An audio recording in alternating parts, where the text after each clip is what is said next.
Hey YouTube, we're back at it again.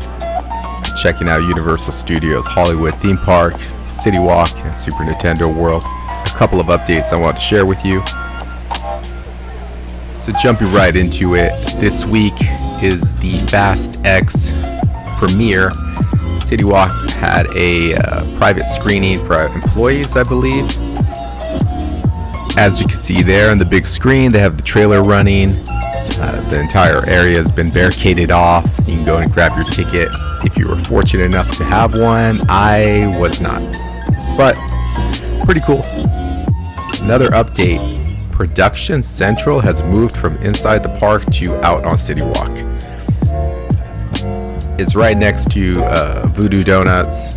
It's, you know, the same three brands really. Back to the Future, Jaws, and E.T. And now going into the theme park, on the upper lot they have, I want to say, all the movie cars from the new movie Fast X.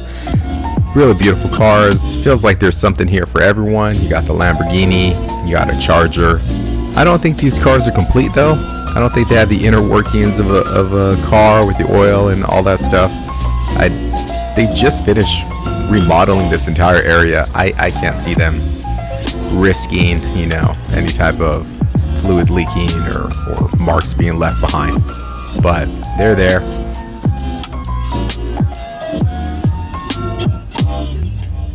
Wahoo! It's me, Mario. The popcorn bucket has returned, everyone.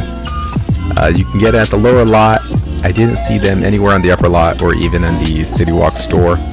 I only saw these at the 1UP factory in the land and at the Super Nintendo World store right out front. You know, if you like this, that's cool. I prefer the Star popcorn bucket more over this. This one's kind of bulky. I think it would look really cool on someone's desk or as a display, but actually carrying it around the park just looks like too much work for me. It does have light up on the bottom, not nearly as prominent as the Star popcorn bucket, but it's there. On each wheel there's like a blue light. A lot of the merchandise I've noticed moves really fast in Nintendo. There was the Star reversible cushion that sold out in a week after I saw that they got it back. So just be aware, if you like something, grab it. Here's a backpack I saw, a new item. I'm not into backpacks, but if you are, here it is. And now moving on to a new thing I learned at Toadstool's Cafe. There is a gift box. So if you walk into the restaurant, right up on the wall here is a little interactive monitor. You go ahead and put up your power-up band and you get a gift.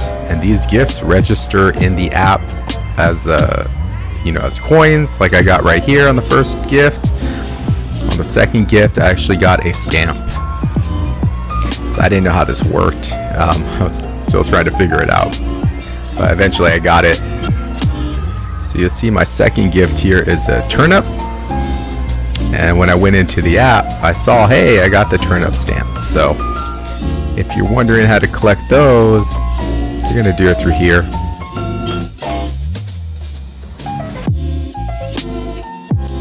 And now on to the Goomba Crazy Crank Game. If you haven't played this game, it's really fun, very easy. I'm going to show you how you get the bonus stamp right now. And interesting enough, depending on the ride operator, they might not even know. So you'll see right now, the ride operator encouraged me to go ahead and disengage and collect my key, but I know better, and I know you have to keep going till you hear the coin right there. So I had to play dumb, like, oh, is the game already over? But I already knew. Thank you so much. Yeah, then if you go to the app, boom, you earn that bonus. So I hope you found that helpful and useful information. If you haven't seen my other video talking about the the Koopa Troopa Power Punch game, I could share a link to that, and that will show you how to beat the game every time. And once you learn the strategy, that game is really, really fun. It's my favorite game right now. So follow and like for more good stuff, and until next time.